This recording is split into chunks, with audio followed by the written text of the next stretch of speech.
오늘은 신실하신 그를 생각하라는 제목으로 하나님의 말씀을 전하려고 합니다. 같이 한번 읽어볼까요? 시작. 신실하신 그를 생각하라. 신실하신 분이 누구실까요? 예수님이겠지요. 히브리서 3장 1절에 예수를 깊이 생각하라, 그렇게 말씀하셨습니다. 사람이 힘들고 어렵고 위기 가운데 처하면 생각나는 사람이 누굴까요? 내가 힘들고 지쳐있고 어려울 때, 예? 네? 누가 생각나? 예?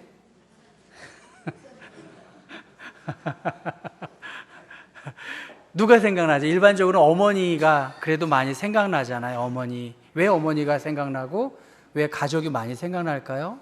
나를 가장 많이 알고 이해해주고 조건 없이 지지해주고 함께해 주시기 때문에 일반적으로 부모님들이 생각이 많이 납니다.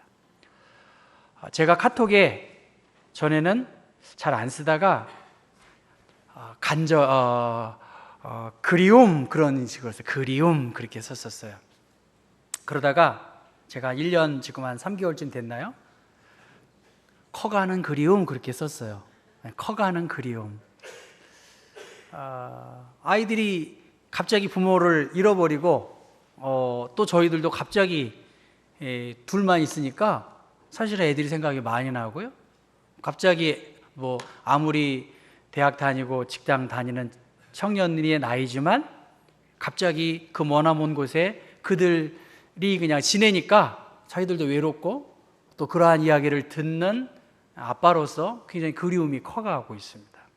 때로는 기도하다가 울컥하기도 하고요. 내가 뭐 하고 있는가? 그런 생각도 들고요. 근데 더 그렇게 기도를 깊이 하면 깊이 하고 그리움을 더 달래다가 기도하다가 보면 결국은 주님께 우리 아이들을, 주님께 그들의 삶을 부탁할 수밖에 없는 게 제가 가지고 있는 한계이고 주님께 부탁하는 것 이외에 다른 방법이 없기 때문에 더 기도할 수밖에 없는 그러한 제 자신의 모습을 보게 됩니다. 초대교회 최초의 선교자는 누구죠? 스데반 집사님이세요. 스데반 집사님은 자신을 비방하고 자신의 말 한마디 한마디를 책잡아서 올가매고 죄로 이끌어가려고 하는 그 극단적 유대주의자들에게 대하여 자신의 신앙적 확신과 소신을 굽히지 않았어요. 그래서 예수가 그리스도이시다, 예수만이 우리가 믿고 소망해야 할 영원한 구세주다, 이렇게 확신 있게 말하니까 이 유대주의자들이 돌을 들어서 이 스데반 집사를 쳐 죽이는 그러한 상황입니다. 여러분 생각해 보세요. 돌에 맞아 죽는다는 게 얼마나 고통스럽겠어요. 한 번에 탁 죽는 게 아니라 끊임없이 날아오는 그 돌에 계속 맞고 피가 나고 정신을 잃어버리면 얼마나 고통스럽겠어요. 그 삶의 고통 가운데에서 죽어가면서 스데반 집사는 주 예수여, 내 영혼을 받아주십시오. 주님, 저들의 죄를 저들에게 돌리지 말아주십시오 하면서 잠자는 것처럼 그의 생을 마감했다고 성경은 기록합니다. 스데반 집사에게 왜 부모님이 없었겠어요? 스데반 집사가 귀중하게 생각하는 가족이 왜 없었겠어요? 그러나 그는 예수 그리스도, 나의 생명과 소망이 되어주시는 영원한 구원자이신 예수 그리스도를 그의 마음의 중심에 두었기 때문에 죽음의 그 위기 가운데에서도 예수님처럼 예수님과 함께 그의 삶을 마감했던 것입니다. 히브리서는 예루살렘에 있는 유대교 그리스도인들에게 주신 하나님의 편지, 권면의 내용입니다. 65년, AD 65년에서 70년 이전으로 기록되어진 것이 히브리서일 것이라고 학자들은 의견을 같이 하는데, 그 시대는 로마 제국의 식민지 치하에 살고 있었던 때입니다. 유대교에서 예수 그리스도를 믿는 개종한 그리스도교 공동체가 예수를 알고 예수를 믿었지만 곧 오실 것이라고 하는 주님의 재림의 사건이 지연되면서 사람들이, 신자들이 점점 지쳐있기도 하고 또 믿음의 좋은 역할을 하는 그러한 지도자들이 나이가 들어서 죽게 되는 그러한 시대에 처했던 것입니다. 그 때를 틈타서 유대교 신자들은 예수께로 돌아와서 하나님께로, 자기들 말하는 유대교로 돌아올 것을 회유책으로 하는데, 이 공동체 안에 끊임없이 반목과 질시와 무시와 또 저주의 이 이야기를 통해서 이 히브리 교회 공동체가 갈등 속에 있는 그 상황에서 히브리서 기자는 신앙의 본질을 잃지 말고 핍박과 유혹 속에서도 믿음을 굳게 지킬 것을 권면하는 편지가 히브리서의 내용입니다. 어떻게 우리의 믿음을 견고하게 세울 수 있을까? 여러분에게도 한번 물어보고 싶어요. 우리의 믿음을 어떻게 견고하게 세울 수 있을까? 흔들릴 수 없는 구원의 기쁨과 감격, 날마다 성령으로 충만케 되는 그러한 감격적 신앙을 우리가 어떻게 살아가고 있는가? 여러분한테 여쭤보고 싶어요. 이 어지러운 세상에서 어떻게 믿음의 정체성, 하나님의 자녀의 권세를 누리고 살아갈 수 있을까?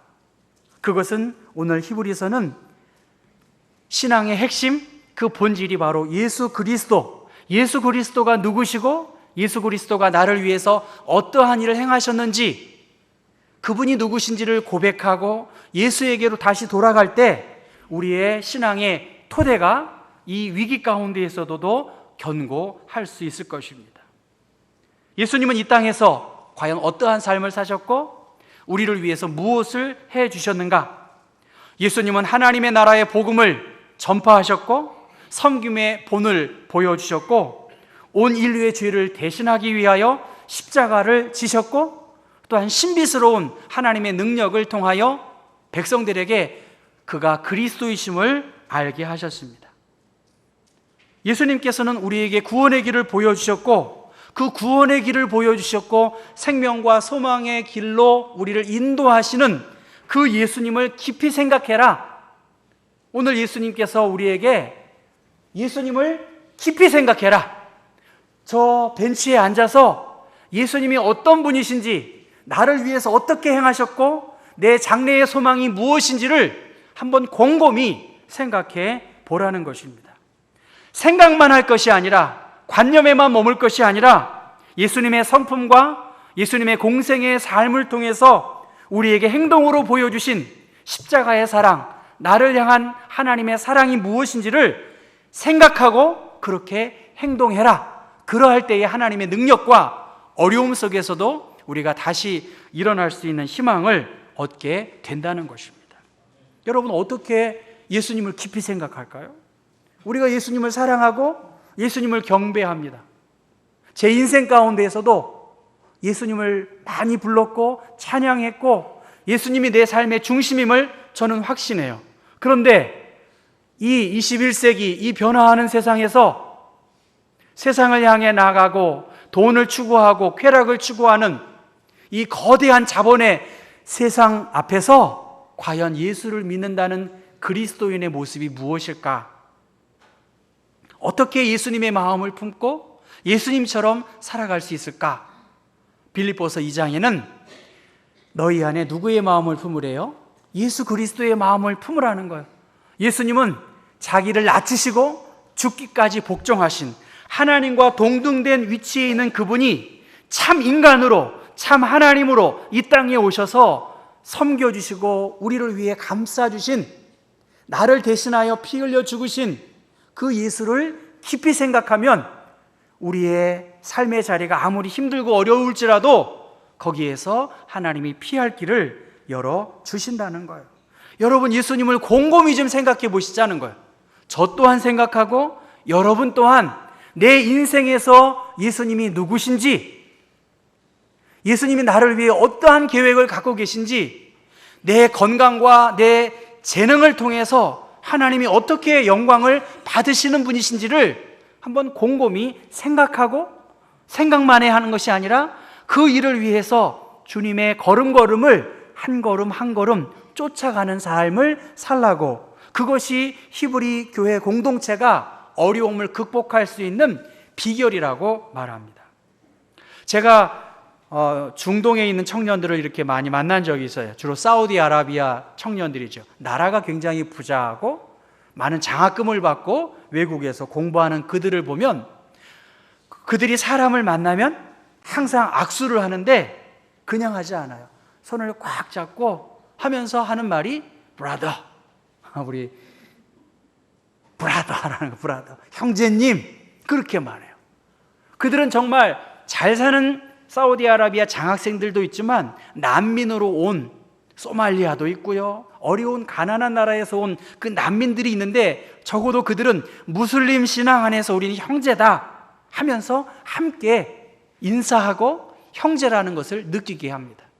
영어 예배에 참여해 보면, 성례전에 참여해 보면 우리는 그리스도 안에서 형제요 자매입니다, 그런 말을 제가 참 많이 들었어요. 따라해 볼까요? 우리는 주 안에서 형제고 자매입니다. 아멘인가요? 우리가 보통 만남이 아니에요. 우리는 그리스도 안에서 형제요 자매입니다라고 말하는데, 그 말씀이 3장 1절에 말해요. 히브리서에는 그러므로, 지난주에도 그렇지만 그러므로가 많이 나오는데, 함께 하늘의 부르심을 받은 거룩한 형제들아, 하나님께서 구별하여 하늘의 시민으로 선택해 주신 사랑하는 형제 여러분, 그렇게 주님께서 히브리 교회 공동체에게 사랑하는 형제 자매 여러분, 그렇게 말합니다. 신앙 안에서, 한 신앙 안에서 개인의 취향, 어떤 경제적인 차이, 취미도 다 다르지만 적어도 그들은 신앙 안에서 형제요 자매라고 한 걸 볼 때에, 지금 히브리 교회 공동체는 그들 가운데에는 위기가 있었기 때문에 기독교 진리를 버리고 유대교로 돌아가려고 하는 사람도 있고요, 신앙이 성숙하지 않은, 뭐 저렇게 예수를 믿어 하면서 손가락질 받는, 저들이 하나님의 사람이야? 이렇게 생각하는 사람들도 있었습니다. 행동도 유치하고 말하는 것도 덕스럽지 못한 그런 사람들도 있었고요, 다니기는 다녀도 아무런 체험이나 감격이 없이 그냥 다니는 사람들도 있었을 것입니다. 복음을 위해서, 십자가를 위하여 아무런 헌신도 없는 그러한 사람들, 약점투성이, 냄새나는 그러한 존재들에 불과한 그들이 있었을 것이에요. 이 모든 것을 알매도 불구하고 그들을 향하여 함께 하늘의 부르심을 입은 거룩한 형제 자매라고 말하고 있습니다. 그리스도께서 믿음의 신실한 공동체에게 나를 형제요 자매라고 불러주셨다는 거예요. 우리가 한 하나님을 믿는 이 경복교회 공동체 안에서 우리에게 주시는 3장 1절의 말씀은, 우리는 그리스도 안에서 형제고 자매예요. 생각은 다르고 추구하는 가치는 다르다 할지라도 예수님 안에 우리가 형제요 자매인 것을 여러분 잊지 마시고, 저 사람이 나의 하나님 나라의 여정의 한 가족이구나, 너무나 소중한 존재라고 하는 것을 우리가 기억해야 합니다. 그러면서 예수님께서는 우리가 믿는 도리의 사도이시며 대제사장이신 예수를 깊이 생각하라. 예수님은 사도셨고 예수님은 우리의 대제사장이기 때문에 그 예수님을 깊이 생각하는 것이 어려움 속에서 너희들이 힘을 얻고 또 이 어려움을 극복할 수 있는 비결이라는 것입니다. 예수님께서 가이사랴 빌립보 지방에 가시면서 사람들이 나를 누구라고 하느냐, 그렇게 물어봤습니다. 그때 사람들은 예수님을 세례 요한이나 엘리야나 선지자 중에 한 사람이라고 그들은 말합니다. 그렇게 예수님께 대답하자 예수님은 제자들에게 말하는 거예요. 따라하겠습니다. 너희는 나를 누구라고 하느냐? 생명을 다 바쳐, 자신의 젊음을 다 바쳐 예수를 따르고 예수님으로부터 말씀을 배우고 예수님께서 행하신 그 기적과 놀라운 일들을 바라본 너희들은 도대체 왜 나를 따라오고 있느냐? 너희들은 뭐 때문에 나를 믿고 나의 제자가 되려느냐? 그렇게 묻고 그들로부터 생생한 말을 듣고 싶어 합니다. 전 여러분에게 한번 물어보고 싶어요. 여러분, 예수님을 여러분은 어떤 분이라고 생각하고 믿으십니까? 그렇게 물어보면 여러분은 어떻게 대답하시겠어요?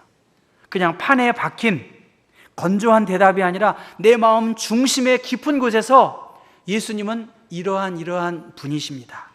예수님은 나를 위하여 이러한 일을 행하신 분이십니다. 그분이 어떤 분이십니다라고 예수님도 듣고 싶어 할 것이고 저 또한 듣고 싶어요. 또 믿지 않는 사람들이 도대체 너희들은 왜 그렇게 교회를 나가고 그렇게 예배를 드리느냐?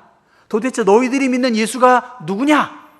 한 그러한 물음들을 그들은 관심 갖고 우리의 신앙의 고백 속에서 예수님이 어떤 분이신지를 듣고 싶을 것 같아요. 알아야 믿는 것이고 함께 있는다고 해서 다 아는 건 아니지 않습니까? 예수님의 제자들이 진심이 담긴 한마디의 고백, 주님은 이러한 분이십니다라고 고백할 때 오늘 히브리서 3장 1절의 말씀은 예수님은 사도시라고 했어요. 하나님의 미션, 하나님의 사명을 위임받은 하나님을 대신한 사람으로 이 땅에 오셨고 그 예수님은 대제사장이라고 말씀하셨어요. 하나님께 자신을 완전히 드려서 자신을 제물로 드려서 인간의 허물과 죄를 용서받고 하나님께로 나아가게 할 수 있는 다리의 역할을 놓으시는 분이 바로 하나님이시라고 말하고 있습니다. 그것이 3장 1절의 말씀이라고 하면 3장 2절부터 6절의 말씀은 모세와 예수님과 대비해서 말합니다. 구약시대의 가장 중요한 인물은 모세이고요. 그 모세보다 더 뛰어난 사람이 없어요. 그 모세에 대하여 이야기하고 예수님에 대하여 말씀하시는데 히브리서 2장에 예수님은 천사보다 더 뛰어나신 분이십니다라고 말하지만 히브리서 3장에는 구약 시대의 가장 영웅 중의 영웅인 모세보다 더 뛰어나신 분이 하나님의 아들 예수 그리스도가 있습니다. 그렇게 이야기하고 있는데요. 한번 3장 2절 말씀을 읽어보겠습니다. 여러분 성경 3장 2절 시작. 그는 자기를 세우신 이에게 신실하시기를 모세가 하나님의 온 집에서 한 것 같이 하였으니. 그는 누군가요? 여기서 그는 예수님이십니다. 예수님은 자기를 세우시는 그분은 누구죠? 하나님이세요. 예수님은 자기를 세우신 하나님에게 어떤 분이세요? 신실하신 분이에요. 성실하시고 충성을 다한 분이었다는 거고요. 그럼 모세는 어떤 분입니까? 모세가 하나님의 온 집에서 한 것과 같이 하셨다는 거예요. 예수님은 하나님에게 신실하셨고 모세 또한 하나님의 온 집에 대하여 어떻게 했다는 거예요? 신실하셨다는 거예요. 그런데 5절 말씀엔 모세가 먼저 나와요. 5절, 6절 읽습니다. 시작. 또한 모세는 장래에 말할 것을 증언하기 위하여 하나님의 온 집의 종으로서 신실하였고 그리스도는 하나님의 집을 맡은 아들로서 그와 같이 하셨으니 우리가 소망의 확신과 자랑을 끝까지 굳게 잡고 있으면 우리는 그의 집이라. 아까 3장 2절의 말씀은 예수님은 하나님에게 대하여 신실하신 분이셨고 모세도 하나님께 신실한 분이셨다 그렇게 말하고요. 3절 4절 지나서 5절에는 누가 먼저 나옵니까? 모세가 장래에 말할 것을 증언하기 위하여. 여기서 장래에 말할 것은 성막을 만드시고 또 제사장을 세우고 성막 제도를 모세를 통해서 이 시스템이 하나님께 예배하는 그 시스템이 구축되는 일들을 위해 모세가 신실하게 봉사했다는 것이고요. 그 다음에 6절에 누구죠? 그리스도는 하나님의 집을 맡은 누구로서? 아들로서 그와 같이 하나님께 신실했다는 거예요. 예수님은 이렇게 했고 모세는 이렇게 했고 그 다음에 어떻게 하죠? 모세는 이렇게 했고 예수님은 이렇게 했다. 그런데 이 예수 그리스도가 모세보다 훨씬 뛰어난 것은 모세는 종으로서 장래에 되어질 이 시스템을 구축했다면 예수님은 이 땅에 자신의 전 존재를 다 들여서 하나님께로 나아가게 하는 구원의 새로운 길을 하나님의 아들로서, 창조주로서 이 일을 감당했기 때문에 우리가 소망의 확신과 자랑을 끝까지 굳게 잡고 있으면 우리는 그의 집이다, 그렇게 말합니다. 이 6절 후반절을 현대어 성경으로 읽어보면 우리 그리스도인들은 곧 하나님의 집이며 하나님께서 우리 안에 계시는 것입니다. 그리스도인들, 우리가 곧 그리스도인이고 이 교회 공동체가 하나님의 집이고 이 그리스도인들에게 하나님의 영이 거하는 그러한 존재이기 때문에 우리가 소망과 확신과 자랑을 끝까지 부여잡고 나를 위하여 십자가 지신 예수 그리스도, 나에게 기대를 갖고 계시고 나에게 신실하게 하나님의 뜻을 이루신 그 예수님의 뜻을 쫓아서 확신을 가지고 예수 믿는 자답게 살아가라고 성경은 말하고 있습니다. 예수님을 단지 생각만 하는 것이 아니라 예수님을 생각하면서 우리의 삶이 움츠려들 것이 아니라 예수 믿는 자로서는 하나님의 자녀되는 권세를 갖고 있기 때문에 당당하게 권세 있게 하나님의 자녀로서 일상의 생활 속에서 당당하게 살아가라고 성경은 말씀하고 있습니다. 예수를 깊이 생각하라. 영어 성경에는 예수님에게 우리의 생각을 초점 맞추라고 했어요. 여기에 초점 맞추라고 했는데 여기서 보면 이 눈에, 여러분, 이 눈이 예수님에게 초점 맞춰주는 거예요. 예수님에게 초점 맞춰주라. 무엇을? 우리의 모든 생각을 예수님에게 초점 맞추는 삶을 살아라. 예수님에게 초점 맞추는 인생이 어려운 위기 가운데에서 살아갈 수 있다는 거예요. 얼마나 많은 갈등과 어려움이 우리 앞에 있겠어요. 그럼에도 불구하고 예수님께서 모범적으로 행동 보여주신 하나님의 뜻을 이루기 위하여 신실하게 낮아지시고 섬겨주시고 제자들의 발을 씻겨주신 그 예수를 생각하며 너희도 그렇게 살아라. 선행과 착한 행실로 서로 돌아보고 격려하는 삶을 살라고, 그것이 예수님을 생각하고 예수님을 따라가는 제자의 삶이라고 예수님이 말씀하셨습니다. 예수님께서 40일 금식 기도를 한 다음에 예수님에게 찾아온 당면 과제는 사탄으로부터의 유혹이었어요. 오늘 우리들이 예수를 알고 성령의 충만한 생활을 하지만 곧 이어 우리를 위협하는 사단의 시험이 있을 텐데, 이 시험을 참는 것은 우리의 생각과 마음이 예수 그리스도에게 초점 맞추고 그의 삶을 쫓아 행동해 나아가는 것, 그것이 예수님께서 우리에게 보여주신 구원의 길이라는 것입니다. 여러분, 여기가 어딘지 아시나요? 우리 인왕산 올라가면 윤동주 문학관 쪽으로 가다 보면 계곡이 있는데 그 계곡에 다리를 놨어요. 그 다리의 이름이 무슨 다리래요? 가온다리라고 합니다. 가온이라는 건 가운데 혹은 중심, 이러한 말의 순 우리말이 가온다리입니다. 이 다리는 흔들려요. 근데 여기 앞에 뭐라고 써 있냐면, 여기에도 중심을 잡으라고 써 있고요. 이 말에는 무슨 말이냐면 흔들리는 다리 위에서 몸과 마음의 중심을 잡아보십시오, 그렇게 말합니다. 따라해 볼까요? 몸과 마음의 중심을 잡아보세요. 여러분, 중심 있는 생활, 중심 있는 신앙생활을 해야 되잖아요. 그러면 그 기준이 누구냐는 거예요. 그 기준, 우리의 신앙생활의 기준, 우리의 행동과 결정의 기준이 무엇일까? 사람으로 기준을 삼을 수 있을까요? 어떤 이데올로기 사상으로 기준을 삼을 수 있을까요? 이 이념으로 우리가 함께 모여서 살아갈 수 있을까요? 생각은 참 다양해요. 참 다양해요. 우리가 이 교회에 모여 있지만 우리가 이해하는 예수 그리스도가 다 제각각이라는 것이죠.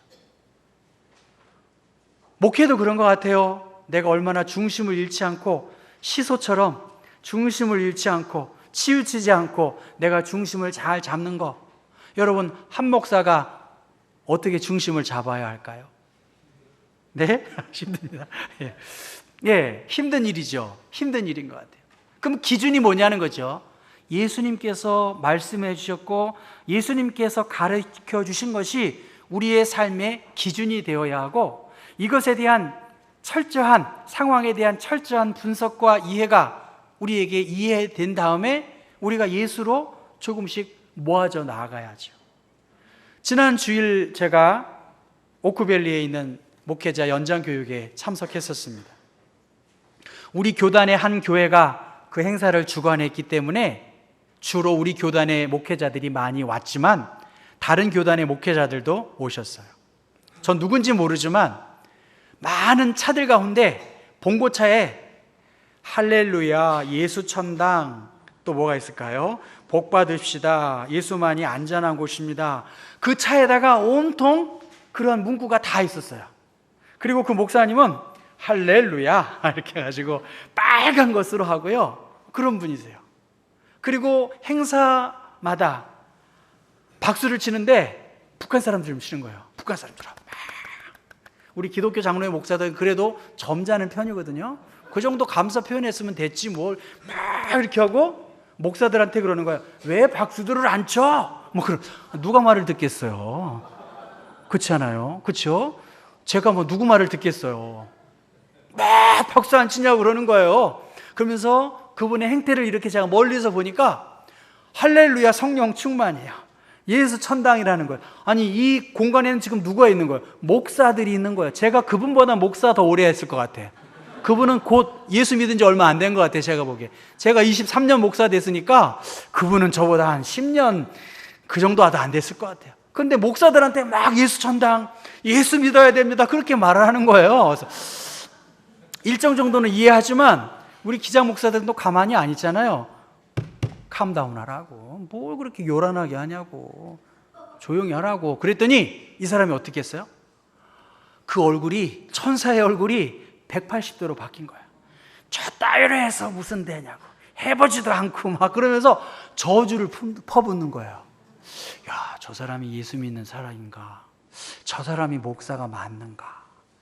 우리가 한 하나님을 믿고 한 예수님을 믿는데 저러한 행태에 대하여 어떻게 받아들일 수 있을까? 그런 생각을 해요. 한국 교회 어떤 사람이 자기가 대표라고 말하면서 말 같지도 않은 말을 계속하면서 보네퍼 선생이 어떻고 그를 따라서 한다 그랬죠. 저 사람이 보네퍼 책을 읽기나 했나? 발에 그냥 때만도 못한 만큼의 책도 안 읽은 그 자가 보네퍼를 따라서, 그것도 뭐 단식을 얼마 했다고 그렇게 해서 저건 아닌데. 생각의 정치적인 입장은 다르지만 적어도 한 하나님을 믿고 예수님을 믿는 그리스도인의 모습 속에서 그가 이해하고 생각하는 주님의 중심이 아니라 자기의 생각과 자기의 사상이 중심에 자리 잡고 있지 예수가 없는 것 같아요. 예수님은 사도로 대제사장으로 사명을 감당하셨다는 것은 예수 믿는 자답게 예수님이 보여주신 대로 우리가 순종하며 믿음으로 나아갈 때 하나님의 권세와 영광이 나타나는 거예요.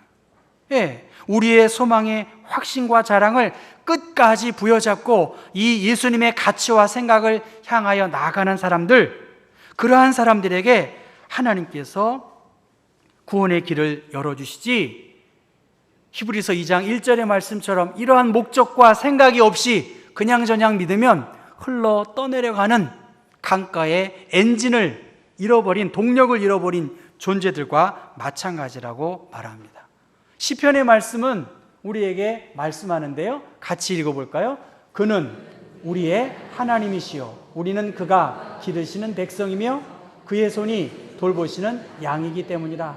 너희가 오늘 그의 음성을 듣거든 너희는 무리바에서와 같이 또 광야의 마사에서 지냈던 날과 같이 너희 마음을 어떻게 해요? 완악하게 하지 말라는 거예요. 하나님께서 말씀해 주셨고 하나님께서 예수님을 통하여 공생애에 보여주신 그 모든 삶의 모습들을 내가 스펀지처럼 받아들이고 성령께서 감동 주시는 것을 완악하게 받아들이지 말고 그 행하신 대로, 그가 보여주신 대로 나아가라는 거예요. 완악함의 그 송에서 40년의 광야 생활의 그 패배를 기억하라는 거예요. 같이 읽습니다. 그때 너희 조상들이 내가 행한 일을 보고서도 나를 시험하고 조사하였도다. 내가 40년 동안 그 세대로 말미암아 근심하여 이르기를 그들은 마음에 미혹된 백성이라 내 길을 알지 못한다 하였도다. 그러므로 내가 노하여 맹세하기를 그들은 내 안식에 들어오지 못하리라 하였도다. 마음이 완악한 가운데 있는 사람들, 그러한 사람들에게 주님의 안식은 없다는 것입니다. 토저 목사님은 가장 좋은 기도는 그 사람의 삶 전체를 드리는 것이다. 삶이 동반될 때 그의 기도는 능력이 있고 하나님의 권세가 나타난다는 것. 우리 교회가 지금 왜 어려움에 처해 있는가? 삶이 따르지 않기 때문이죠. 예수님이 그리스도이시고 살아계신 하나님의 아들이심을 우리가 모르나요? 다 알지요. 그러나 우리의 삶에서 예수님을 깊이 생각하고 예수님을 우리의 마음에 초점을 맞추고 나아가면 성령께서 예수 그리스도를 통해서 역사하셨던 것처럼 하나님께서는 우리에게 많은 방법과 부담을 통해서 예수님께서 제자를 부르셨을 때는 그거에 맞는 사명을 주셨고, 예수님께서 잃어버린 양에게로 가서 하나님의 복음을 선포하고 그들의 정신적인, 육체적인, 사회적인 아픔을 치료하라고 주님께서 사명을 주셨는데, 이 주님의 사명에 대하여 성실하게 응답하라고 말씀하십니다. 믿음 생활도 여러분 성실하셔야 돼요. 목사도 성실해야 되지만 성도들도 하나님의 말씀과 부름 앞에, 성령의 인도하심 앞에 성실하기만 하면 저는 97% 승리할 수 있으리라고 봐요. 성실하실 수 있기를 주님의 이름으로 부탁해요. 성실함 속에서 하나님의 역사와 능력들이 나타날 거예요. 몸으로, 행동으로 나타날 때 하나님이 기뻐하시는 존재가 될 것이고, 주님은 우리의 몸에 관심을 갖고 있어요. 우리의 마음에 관심을 갖고 계세요. 많은 재물보다 명예를 택할 것이요 은이나 금보다 은총을 더욱 택할 것이니라. 잠언 22장 1절에 말씀하십니다. 하나님을 최우선으로 그 자리에 서 있고, 그래서 주님을 본받고 주님께 초점을 맞춰서, 여러분 우리에게 왜 양심이 없어요? 성령의 충만함은 뒤로 하더라도 그동안 듣고 내가 느낀 양심의 부담은 있지 않아요. 이 양심을 우리가 다시 한번 일깨운다고 한다면 예수 그리스도의 대사로 우리가 예수를 진실로 믿을 수 있는 하나님의 진실한 사람들이 될 줄로 믿습니다. 기도합니다. 거룩하신 주님, 믿음의 주님이시고 우리를 온전케 하실 분은 예수 그리스도이십니다. 예수 그리스도에게 우리의 생각과 행동과 삶이 초점 맞춰지게 하시고, 우리의 의식 가운데, 우리의 공동체 가운데 저분이 나의 형제이고 저분이 나의 그리스도 안에서의 자매임을 생각할 때 함께 그리스도의 영광을 위해 손에 손을 잡고 주님께서 우리에게 맡겨주신 그 부름의 사명을 쫓아서 흔들림이 없이 견고한 가운데 하나님의 자녀로 살아가는 사람들, 예수의 능력과 권세를 드러내는 사람들, 그래서 예수에게 더 초점 맞춰질 때에 우리의 삶이 하나님이 기뻐하시는 삶의 계획 가운데 일치될 줄로 믿습니다. 하나님, 이제 6월 한 달 동안도 더 성실하게 예수를 믿게 해주시고, 우리가 이렇게 하나님을 사랑하는 마음을 주님이 아실 줄 압니다. 모든 생각과 또 일 속에서 성실함으로 주님의 마음을 시원케 하는 예수의 사람들 되어지게 도와주옵소서. 예수 그리스도의 이름 받들어 기도합니다. 아멘.